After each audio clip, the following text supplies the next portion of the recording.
All right, Tommy, take it from here, my man. All right, Bert. This next surprise guest is a former member of the Bert Show. He was on the show for 3 years. And man, right before you left, I had this awesome idea. We were going to have a night at a club. And I remember sitting in the meeting, and I think I got a standing ovation when I said the name to this promotion. We were going to call it Hispanic at the Disco. And I was so proud. But then he left. But now he's back. Ladies and gentlemen, please welcome back to the Bert Show studio, the one and only Just Romeo. Yay! Oh, my God, you haven't aged a bit. Still has that handsome baby face and those gorgeous dimples. Oh, man, you smell good, too. What is that, dude? I have no idea. That's good. I just bought it like, I don't know, 2 days ago. How you doing, man? Dude, I'm doing great. What's all up? What's going on? I'm outstanding. You know, I'm grateful for the life that I have right now, and just, you know, it's been a tough year for immigrants, you know? So it's been difficult to just look at what's going on and see, like, you know, children living the nightmare that haunted me as a kid. So yeah, this is going to be a very maybe silly question, but from your perspective, and this is one of the things that I've really appreciated about the Bert Show over the years, is opening up dialogue to different cultures in every walk of life. And you were so great at doing that for the Latino community. So let me ask you a question about that. Because at least from the outside looking in, and you really got to get out of your own algorithm sometimes, it feels to me, well, I know this is fact because my friend Blanca was telling me this, that she has friends now who have brown skin that are here legally, but they have a fear when they leave their house every single day that they are going to be like pulled over by ICE. Do you have that? Oh yeah, absolutely. I think even just the idea that talking Spanish in public is also like a bad thing now, you know? So I mean, there's times where more than anything, I think I fear for my parents, because I think they're the ones that, you know, are more at risk than anything else. But yeah, I think that fear is just there. I mean, you focus on the news a lot and you see what's going on, and you see like that you're just driving around. Like, you don't absolutely have to do anything anymore. Like, you just, the way you look is enough for them to pull you over. So yeah. For those that aren't familiar with Romeo's family story from El Salvador, you want to kind of give them the recap of that? Yeah, absolutely. And also just, you know, I wanted to say thank you as well, because, you know, I think you guys mentioned in the last couple of days with some of the guests you had, like, representation matters, you know, and I think for me, this was one of the most amazing things, being able to connect with people and being able to share a part of my life that I think I was so afraid to talk about. And then once I shared it with everyone, it was just like, oh, there's others who are going through the exact same feelings that I'm going through. Let me piggyback on that one just for 1 second before you tell their story. The kind of format that we've had for 25 years is not really endorsed by radio.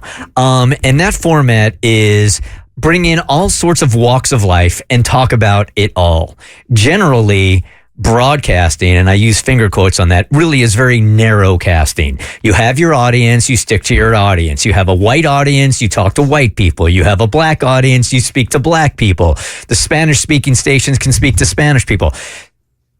That has never been acceptable to me. So when we started this show 25 years ago, bringing diversity to the radio was not endorsed by the radio station, but it has been something that's been in my heart my entire life. So this kind of dialogue to me is so important, and it should be what radio is all about, because this is the important stuff right here. But it just doesn't happen on a lot of morning shows, and this is something I'm so proud of on this community right here. And Romeo brought the Latino community in, and he's going to tell you why here in a second. And it's been a beautiful thing to watch, man. Yeah, no, and I think that's why this show was so great, and I think this show is fantastic, and it's lasted just as long because you've been able to, you know, bring other voices in as well. But yeah, to give you a little bit of context to who I am and my family background, my family is from El Salvador, and they immigrated here when I was 8 years old. They brought me into this country just for a better life, a better opportunity. We used to live in an area that was run by gangs, and there was a lot of gang violence. Luckily, we have a new president. You know, he's able to clean up that country, and it's completely different now. But at the time when my parents left, it was I was 12 years old, or I was 8 years old, and I remember them basically telling my mom, like, when he's 12, we're gonna come and get him. And so that was one of the biggest factors why my family came here. Like And to so- recruit you into the gang? Exactly. Gotcha. Yeah. So So they were literally telling you, just a couple of years. He's got a couple of years. They would tell my mom that. Yeah, and then yeah, he's yeah. going to be in a gang. Wow. Yeah. And so I came here. Grown up here my entire life. I feel like I am 100% American in every single shape, form, and everything else. And just I don't know what else to say. I think that's tell them about your immigration journey too, because you're So I fall into a category known as dreamers, which is essentially like children that were brought into this country by their parents, and there's no sort of like way of getting some sort of green card or a pathway to citizenship. It's just this limbo that we're in, and it's constantly being like played around by both sides of the party for like a bargaining chip. And so my life has always been a bargaining chip for some people out there. And it's scary, I would say, a lot of times, because it's just, you never know. There's just such an uncertainty and fear of what can happen tomorrow or what can happen today. But I fall into a category of dreamers, and it's just, I think we're not even children anymore, but we're talking about people who are like 30 years old now. Mm-hmm. So I'm pushing 30 at this point, So I was like, yeah. You look good, man. For 30, you look good. I'm trying. I've been working out. I've been pushing myself, doing things. I was going to say, you took the jacket off, and I'm like, he did that to show off the guns. Say it again. When Tommy told us earlier that you were coming in right before you walked in here, I'm like, I can't remember what his original name was. Oh, yeah. So, yeah. Do you remember? Yes. I don't remember. Yes. Kevin. I don't even remember that. Kevin! I didn't even remember that. It's always been Romeo and Just Romeo. Yeah, no, I think that's my history with the show. Like, Romeo was born literally in this studio. Hang on. It wasn't Kevin, then Romeo, and Just Romeo. There was a period there where we were all mispronouncing his name, and then he had to correct us. So it was Kevin Romeo. That's right. And then Romeo. That's right. Yeah, I had to change my name and I had corrected. But yeah, I started off on the show as an intern. I was an intern for the show in the summer of 2020, right when COVID happened. So I don't understand how you're retiring. Like, you could have taken a mic in your suitcase. Like, you did the show from far away. Wait, what do you mean? Yeah, I'm done performing for a while, man. Everybody's sure that I'm going to end up back, but I don't think so. Yeah, no, but yeah, I spent the pandemic with you guys, genuinely. Like, you guys gave me an opportunity to like not lose my mind, and Because you were going to school in Delaware, right? Yes, and because of COVID, I stuck around. Like, I couldn't go back to school, so I stuck around, and then you guys offered me a job, part-time and then full-time, and then I was here for I was just telling Tommy, it was I almost felt like I had a contract with you guys, because I started my first day on the job was September 1st of 2020, and I left September 1st of 2023. Is that right? Yeah, Okay. so it was like perfect 3 years here. And dude, the 3 years that I was here was like incredible. Like, I think there's some of the best times of my life. I was trying to think on the drive here. I was like, do I have any story? Like, because you guys have some heavy hitter guests, okay? And then there's just me, like just Romeo here.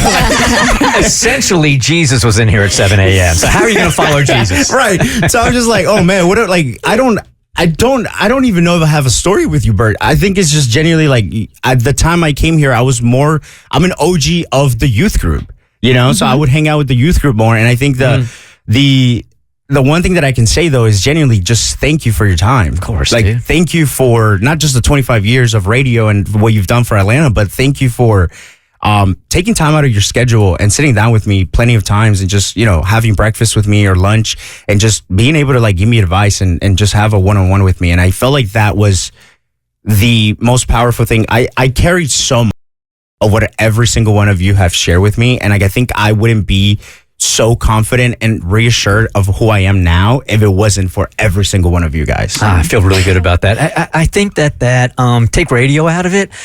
I think that's what business and life is supposed to be about. I know Kristen and I feel like a responsibility because we've been doing this for a very long time, and we had amazing radio mentors. And we didn't tell people that we were mentors back then, Abby. It just happened. But I think there's a responsibility, no matter what business you're in, if you have that experience, it's to pass that on to the next generation. Yeah. So it doesn't feel like something special. It's something you do. It's kind of, if you care about this industry and you have and care about others, then of course you're gonna want to see them shine. You're gonna want to see them thrive, and you're gonna do what you can to help guide with we'll use the term wisdom very lightly. But I know I asked you, Romeo, I'm like, because Romeo and I are still very much in touch, and I was texting with him, and I was like, "Yo, so like, is there a moment you want to relive from your tenure on the show?" And you had a couple of ideas. So which one are we going to go with today? Yeah, there was 3 main core memories that I had, but the one I chose, I think, is the one bit that put me on the map. Genuinely, it was the one thing that I think a lot of people were like, "Oh, this kid is down, to do anything." And it was, it started off with a bet between Katie and I. It was over a billiards game, a pool game.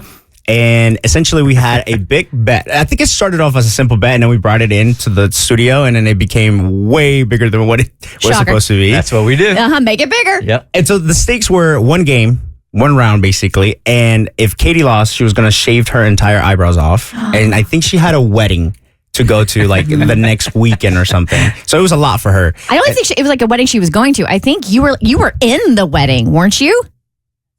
I was in it. And then if I lost, essentially I was supposed to wear a Speedo, and crazy enough,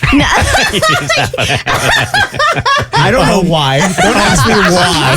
I have kept this. My wife Renee ironed those logos on the Speedo. So if anybody wants a Speedo, it's been worn by me. But we'll auction that off at the next noon to night fashion show. There you go. I don't think they're washed, but even better, Romeo. Even better.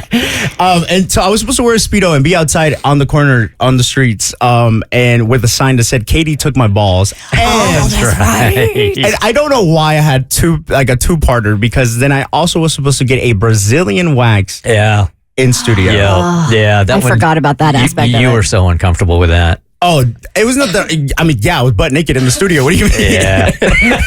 And I've never received a wax in my life, so it was like a first time for a lot of things. But now you get them regularly. I do, actually. No, you don't. Not regularly, but it's, I kind of liked it. It was a nice feeling. All right, so this is the audio we have? Yep. All right. Here we go.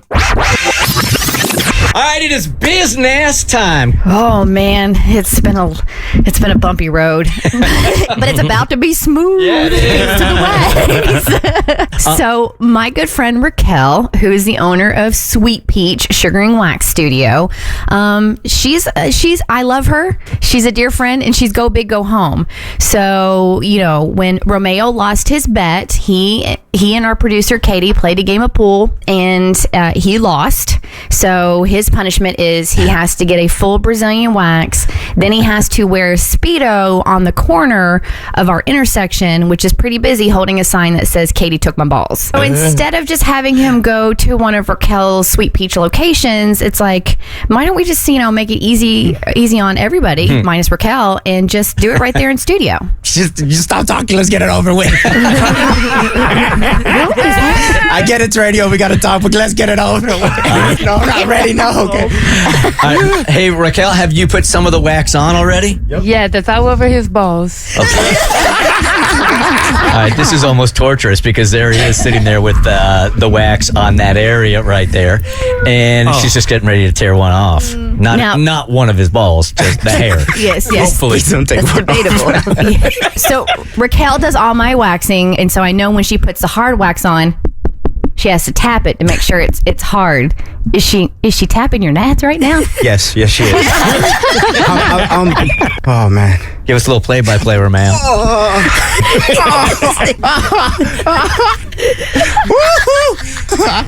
Okay, no, it's calm.